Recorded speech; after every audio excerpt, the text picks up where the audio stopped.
പ്രിയമുള്ളവരെ എല്ലാവർക്കും നമസ്കാരം. ഞാൻ ജോഷി RJ അസോസിയേറ്റ്സിൽ നിന്നും ഒരിക്കൽ കൂടി ഇന്ന് നാം ഡിസ്കസ് ചെയ്യുന്നത് ആരാണ് GST രജിസ്ട്രേഷൻ എടുക്കേണ്ട എന്നുള്ള ആ ചോദ്യത്തിനാണ് നമ്മൾ ഇവിടെ ആൻസർ ചെയ്യാൻ വേണ്ടി പോകുന്നത്.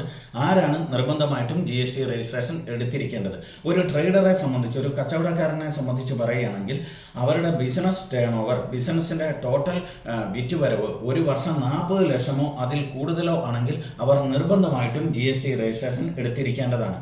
ഇനി ഒരു പ്രൊഫഷണൽ പറ്റി പറയുകയാണെങ്കിൽ, അതായത് doctors, lawyers, advocates, book keepers, chartered accountant അങ്ങനെയുള്ള പ്രൊഫഷണൽസിനെ സംബന്ധിച്ചിടത്തോളം അവരുടെ ബിസിനസ് ടേൺ ഓവർ ഒരു വർഷം 20 ലക്ഷമോ അതിൽ കൂടുതലോ ആയിരിക്കുകയാണെങ്കിൽ അവർ നിർബന്ധമായിട്ടും GST രജിസ്ട്രേഷൻ എടുത്തിരിക്കേണ്ടതാണ്.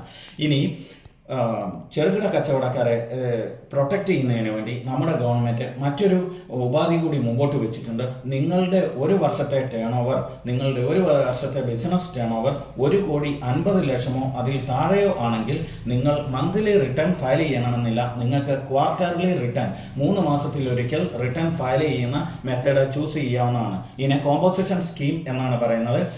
ഈ സ്കീമിൻ്റെ ഒരു ഡിസഡ്വാൻറ്റേജ് എന്ന് പറയുന്നത്, മന്ത്ലി സ്കീമിൽ ഫയൽ ചെയ്യുന്ന ഒരു വ്യക്തിക്ക് അവർ സാധനം വാങ്ങുമ്പോൾ കൊടുക്കുന്ന, കച്ചവടക്കാരൻ സാധനം വാങ്ങുമ്പോൾ കൊടുക്കുന്ന ടാക്സ് ഇൻപുട്ട് ടാക്സ് ആയിട്ട് അവരുടെ അക്കൗണ്ടിലേക്കാണ്, GST അക്കൗണ്ടിലേക്കാണ് ക്രെഡിറ്റ് കയറി വരികയാണ്. അത് ITC ടാക്സ് ആണ്.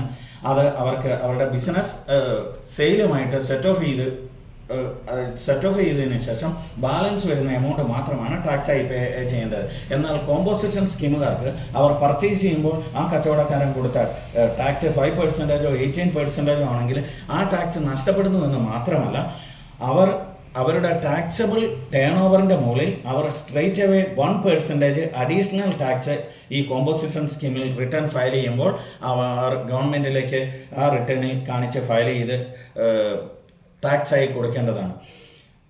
ഇതാണ് ഇന്ന് മെയിനായിട്ട് പറയാനുള്ളത്.